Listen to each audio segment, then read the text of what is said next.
Assalamualaikum warahmatullahi wabarakatuh. Halo, perkenalkan nama saya Rio Rihan Sukardin dari Universitas Islam 45 Bekasi. NPM saya 411821912471. Prodi saya Pendidikan Jasmani Kesehatan dan Rekreasi. Dosen pengampu Bapak Dr. Dinir Nabidin MSc MPD dan Bapak Alwan Subarno SPD MPD. Di sini saya akan menjelaskan tentang sistem gerak manusia. Video penjelasannya sebagai berikut. Oke, yang pertama ada sistem gerak pada tubuh manusia. Disebut juga sebagai sistem muskuloskeletal yang terdiri dari otot, sendi, rangka, dan organ lain seperti tulang rawan dan ligamen.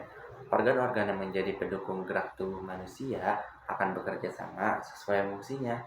Itulah mengapa organ-organ tersebut merupakan bagian penting dalam sistem gerak pada tubuh manusia. Jadi, manusia bisa bergerak sesuai yang dikehendaki karena adanya sistem gerak pada tubuh. Proses gerak tubuh tidak sesederhana kelihatannya. Pasalnya, agar kamu bisa menggerakkan tubuh sesuai kehendak diperlukan kerjasama dari berbagai organ yang termasuk dalam alat gerak pada manusia. Selain itu, organ tersebut dapat memberikan stabilitas sekaligus membentuk postur dan menahan berat tubuh. Apa itu rangka? Rangka adalah susunan tulang-tulang manusia yang bersambungan secara tersusun dan teratur. Susunan tulang-tulang yang saling berhubungan ini dapat membentuk suatu sistem fungsi sehingga tubuh dapat berdiri, membungkuk, duduk, dan lain sebagainya. Fungsi rangka: 1. Sebagai alat gerak pasif. 2. Menegakkan dan menopang badan. 3. Memberikan bentuk tubuh. 4. Melindungi organ tubuh bagian dalam. 5. Tempat melekatnya otot dan rangka. 6. Tempat membentuknya sel darah merah dan sel darah putih. Susunan rangka manusia. Tulang-tulang yang menyusun rangka tubuh kita terbagi menjadi dua, yaitu kerangka aksial atau kerangka sumbu tubuh terdiri dari 80 ruas tulang, yaitu tulang-tulang di tengkorak atau tulang tengkorak dan wajah, telinga, leher, punggung, dan tulang belakang, sarkum, dan tulang ekor, serta tulang rusuk atau striatum dan tulang rusuk. Kerangka apendikular yaitu rangka alat gerak yang terdiri dari tulang-tulang ekstremitas baik ekstremitas atas maupun ekstremitas bawah dengan total 126 segmen tulang meliputi tulang-tulang di bahu, punggul, dan anggota tubuh termasuk lengan, tangan, tungkai, dan telapak kaki. Jadi total tulang ada di tubuh manusia ada 206 tulang. Tulang penyusun rangka manusia. 1. Tulang tengkorak. Bagian kepala terdiri dari tulang ubun-ubun, parietal, tulang kepala belakang, occipital, tulang pelipis, temporal, tulang pipi, zygomatic. 2. Tulang tengkorak, bagian kepala. Tulang dahi, frontal, tulang baji, sphenoid, tulang air mata, lakrimal, tulang hidung, nasal, rahang atas, maksila, dan rahang bawah, manibula. 2. Tulang belakang. Tulang belakang terdiri dari 7 ruas tulang leher, 12 tulang punggung, 5 ruas tulang pinggang, 5 ruas tulang kelangkang, dan 4 ruas tulang ekor. 3. Tulang dada dan tulang rusuk terdiri dari 7 pasang rusuk sejati, 3 pasang rusuk palsu, 1 dada hulu, 1 tulang dada badan, 1 tulang dada taju pedang, 2 tulang rusuk melayang. Tulang dada dan tulang rusuk melindungi organ jantung dan paru-paru dari gesekan. 4. Tulang bahu terdiri dari tulang selangka, klavikula. Tulang selangka adalah tulang panjang, tipis, dan sedikit melengkung yang menghubungkan tulang dada bagian atas dengan tulang belikat. Tulang belikat, scapula. Tulang berbentuk segitiga yang terletak di bahu samping di belakang tulang rusuk. 5. Tulang gelang panggul terdiri dari tulang kemaluan, pubis, tulang usus, ilium, tulang duduk, ischium. 6. Tulang anggota gerak. Tulang anggota gerak bagian atas terdiri dari tulang lengan atas, humerus, tulang hasta, ulna, tulang pengumpil, radius, tulang pergelangan tangan, karpal, tulang telapak tangan, metakarpal, tulang jari, fingales. Tulang anggota gerak bagian bawah terdiri dari tulang paha, femur, tulang tempurung lutut, patella, tulang betis, fibula, tulang kering, tibia, tulang telapak kaki, metatarsal, tulang jari kaki, pangales.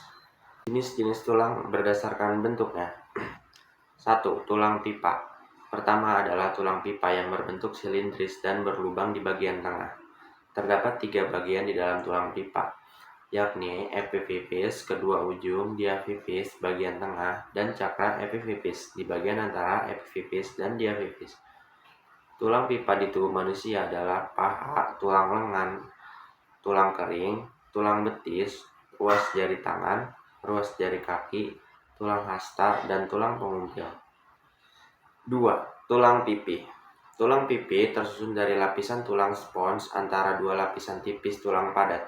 Tulang pipi berbentuk pipih, tidak membulat. Tulang yang termasuk jenis tulang pipi adalah tulang kepala atau tulang tengkorak, tulang rusuk, tulang dada, dan tulang belikat. 3. Tulang pendek. Tulang pendek memiliki bentuk yang bulat dan pendek, sama seperti tulang pipi. Tulang pendek juga berisi sumsum merah. Fungsi tulang pendek adalah pembentukan sel darah merah dan sel darah putih. Contoh-contoh tulang pendek adalah ruas-ruas tulang belakang, tulang pergelangan tangan, dan tulang pergelangan kaki. 4. Tulang tak beraturan. Sesuai dengan namanya, tulang tak beraturan memiliki bentuk yang kompleks. Adapun tulang yang termasuk tulang tak beraturan adalah tulang rahang, tulang kepala, dan tulang hidung. Jenis-jenis tulang berdasarkan zat penyusunnya. 1. Tulang kartilago. 2. Tulang osteon. Tulang rawan kartilago. Tulang rawan tersusun dari 1. Jaringan ikat berserabut tebal. 2. Matriks yang elastis. 3. Sel tulang rawan kondrosit yang terletak di dalam rongga kecil lakuna. Tulang rawan bersifat kuat dan lentur. Jenis-jenis tulang rawan. Tulang rawan elastis mengandung serabut elastis dan kolagen. Terdapat pada daun telinga, epiglotis, dan bronkiolus. Tulang rawan hialin mengandung serabut kolagen yang halus berwarna kuning kebiruan. Terdapat pada ujung tulang rusuk dan permukaan tulang persendian. Tulang rawan fibrosa mengandung serabut kolagen yang padat dan kasar. Terdapat pada ruas-ruas tulang belakang. Tulang keras osteon. Jenis-jenis tulang berdasarkan zat penyusunnya. Jenis-jenis tulang keras. Tulang kompak merupakan jaringan ikat yang mengandung mineral, disusun oleh sel tulang osteosit yang terletak di dalam lakuna. Osteosit satu dengan yang lainnya saling berhubungan dengan melalui laikan kulit. Jenis-jenis tulang keras. 1. Tulang spons atau bunga karang. 2. Tulang kompak. Tulang kompak terdapat sistem Havers mengandung zat kapur, fosfat, dan serabut kolagen. Contohnya di bagian diapifis tulang pipa. Tulang spons tidak terdapat sistem Havers mengandung sumsum dan tulang sel lemak. Contohnya di bagian epifis tulang pipa. Sendi, artikulasi. Sendi merupakan tempat pertemuan dua tulang atau juga disebut penghubung antar tulang. Jenis-jenis sendi berdasarkan sifat geraknya. Sinartrosis, sendi mati. Amfiartrosis, sendi kaku. Diartrosis, sendi gerak. Sinartrosis, sendi mati, persendian yang tidak memungkinkan terjadinya pergerakan. Sinartrosis, sendi yang dihubungkan dengan jaringan ikat serabut padat. Sinkodrosis, persendian oleh tulang rawan. Kartigo, hialin. Amfiartrosis, sendi kaku, persendian yang memungkinkan terjadinya sedikit pergerakan. Karena hubungan antar tulang ini dihubungkan oleh kartilago, tulang rawan. Diartrosis, sendi gerak, persendian yang memungkinkan terjadinya gerak tulang secara leluasa. Karena dihubungkan oleh ligamen jaringan berserat berupa pita elastis sehingga tulang dapat digerakkan. Bagian-bagian sendi gerak. 1. Ruang syanovial berisi cairan syanovial sebagai pelumas. 2. Ligamen berupa jaringan ikat yang menghubungkan kedua ujung tulang. 3. Kapsul sendi merupakan lapisan serabut yang menyelubungi rongga sendi. 4. Tulang rawan hialin mengandung kedua ujung tulang yang membentuk persendian dari baturan keras. Jenis-jenis diartrosis, diantaranya ada sendi putar, sendi peluru, engsel, sendi pelana, sendi kineloid, sendi luncur. Otot, muscle. Otot adalah jaringan yang berkontraksi untuk menghasilkan gerakan. Ada 3 jenis otot utama, otot lurik, otot rangka, otot polos, dan otot jantung.